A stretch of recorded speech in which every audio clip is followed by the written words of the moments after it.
சக்தி பராசக்தி. என் அன்பு தங்கமே, நீ உன்னுடைய வாழ்க்கையில் சில உறவுகளை பிரிந்து இருக்கின்றாய். பிரிந்த உறவுகளை மறக்க முடியாமல் இன்றும் நினைத்து கொண்டே இருக்கின்றாய். அது உன்னுடைய உறவாக இருக்கலாம், நண்பனாக இருக்கலாம், குழந்தையாக இருக்கலாம், எந்த உறவாக வேண்டுமானாலும் இருக்கலாம்.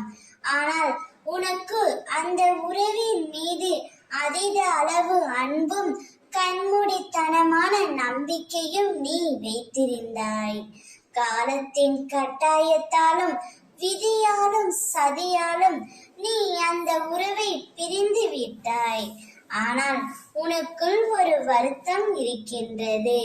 அந்த உறவு இப்பொழுது எப்படி இருக்கிறது என்று சில சமயங்களில் உனக்கு தோன்றுகின்ற தங்கமே. விருப்பத்துடன் பிரிவு ஏற்படவில்லை என்றாலும் ஏதாவது ஒரு காரணத்தினாலும் மாயை உங்களை சூழ்ந்து உள்ளதாலும் இப்பிரிவு ஏற்பட்டுள்ளது. நீ பிரிந்த உறவு கூட இப்பொழுது உன்னை நினைத்து வருந்திக் கொண்டு தான் இருக்கின்றது. ஒருவர் மீது ஒருவர் அதிக அளவு அன்பு வைத்து கொண்டு தான் இருக்கின்றீர்கள்.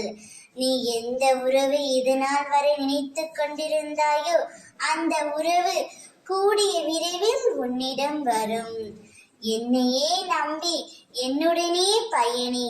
எந்த இடத்தில் உன்னை வேண்டாம் என்று ஒதுக்கி வைத்தார்களோ அதே இடத்தில் உன்னை உயர்த்தி நான் வாழ வைப்பேன். இனி நீ கவலைப்படக்கூடாது, நான் இருக்கின்றேன். ஓம் சக்தி.